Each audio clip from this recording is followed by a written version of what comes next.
Claro, más dramático cuando no se entiende que el problema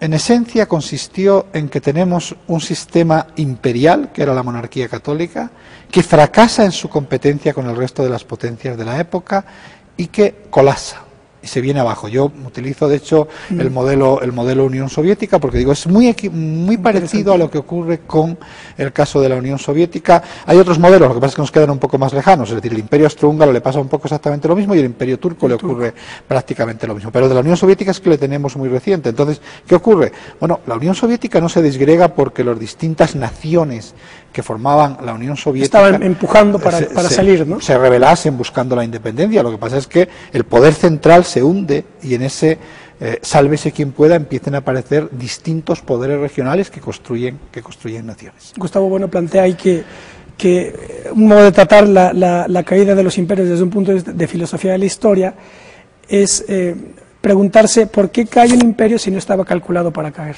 Es la clave, o sea que su proyección no era nunca caer, pero cae. Claro, yo creo como que... estos imperios, como el soviético, ¿no? O como el español. Yo creo que en el caso de estos imperios, y siguiendo un poco con el planteamiento de Gustavo Bueno, lo que habría que plantearse es que caen porque fracasan. Caen porque fracasan. Es decir, ¿por qué cae la Unión Soviética? La Unión Soviética era una alternativa global al mundo capitalista. Era una alternativa global desde el punto de vista político, desde el punto de vista social y desde el punto de vista económico. Ahora, el resultado de la experiencia de los 70 años de vida de la Unión Soviética es que en que cada uno de estos aspectos no es capaz de resistir esa competencia. Económicamente es mucho menos eficiente, políticamente crea una oposición continua en su interior, que no sabe procesar, que no sabe procesar, y entonces lo que ocurre es que llega hasta donde puede llegar y cuando no puede llegar se desintegra. Claro, si planteamos el caso de la monarquía católica desde esa perspectiva, el asunto es muy interesante, porque claro, la monarquía católica es una especie de alternativa global, barroco católico contra reformista frente a la reformista protestante.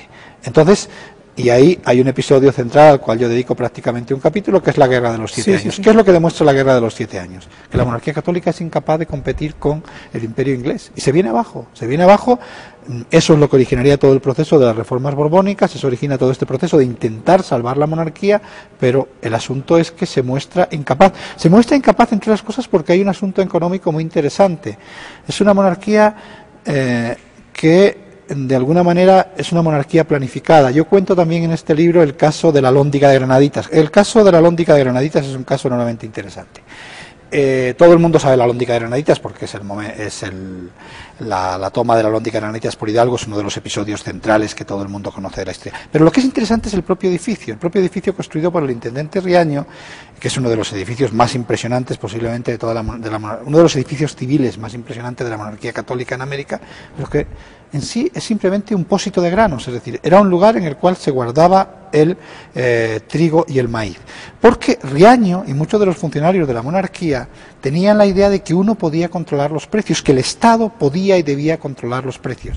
En el fondo, podríamos decir que lo que ocurre con la Alhóndiga de Granaditas es que es un silo estalinista de unas gentes que piensan que la economía puede ser controlada por el Estado. Claro, frente a esto tenemos un mundo anglosajón que en esos momentos ya estaba apostando por una economía liberal de empresarios individuales, y el fracaso de la monarquía católica en ese aspecto yo creo que es absoluto.